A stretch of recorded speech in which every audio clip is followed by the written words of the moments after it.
Upon graduation from Valparaiso University, I received a call to serve as a deaconess at Ascension Lutheran Church in St. Louis, Missouri. I would serve there from 1960 to 1964. I remember taking the train from Mason City to St. Louis. We went along the Mississippi River and there was flooding, so somehow we had to go on a whole track a long way, and I was about 12 hours late. But I was met at the train station. During those years, not all women had cars. In fact, quite a few women didn't even drive. The first couple of weeks, I walked from home to church. I lived with 3 other women, one a secretary at Lutheran Laymen's League, one a nurse at Lutheran Hospital, and one an artist at Concordia Publishing House. So here we were, 4 young women living in a flat together and serving in our first professional responsibilities. A parishioner sold me his car, a Ford Fairlane, and I learned to negotiate St. Louis traffic, which is no easy feat. I even learned to do the St. Louis stop, which is more like a pause. Being a parish deaconess in a 2,000-member congregation gave me many opportunities for ministry.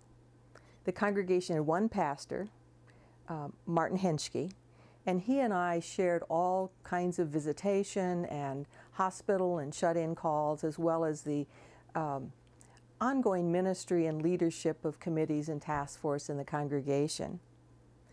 I remember making mission calls on the people who had visited. One evening, I tried to look kind of casual. It was pouring down rain. It was dark. It was Friday evening. I was knocking on somebody's apartment door and said, "Oh, I just happened to be in the neighborhood."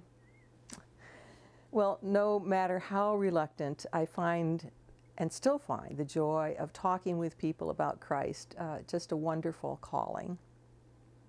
This congregation was upper middle class or even lower upper class in the southwest part of the city of St. Louis.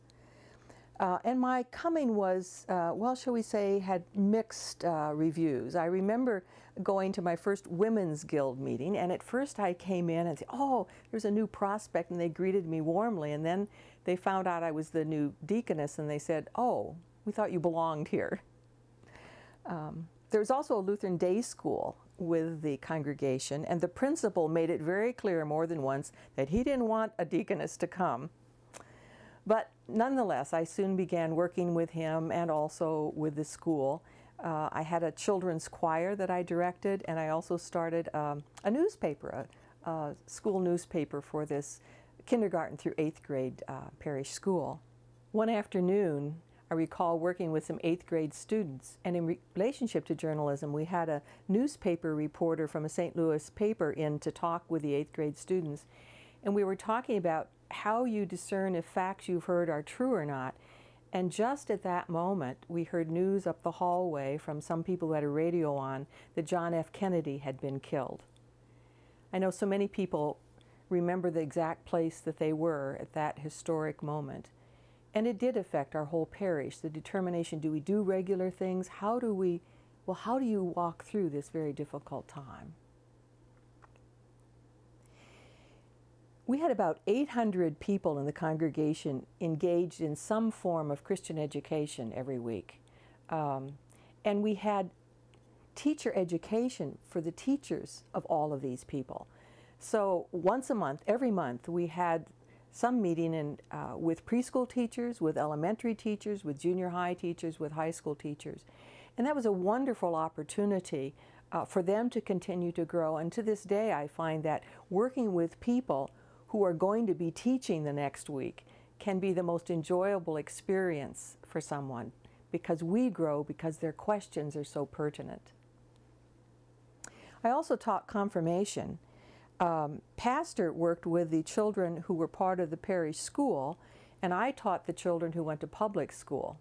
Now, that formation every day in their Lutheran Christian faith was very important, but actually I found working with the public school children very exhilarating, because the questions they asked were so connected to the world in which they lived.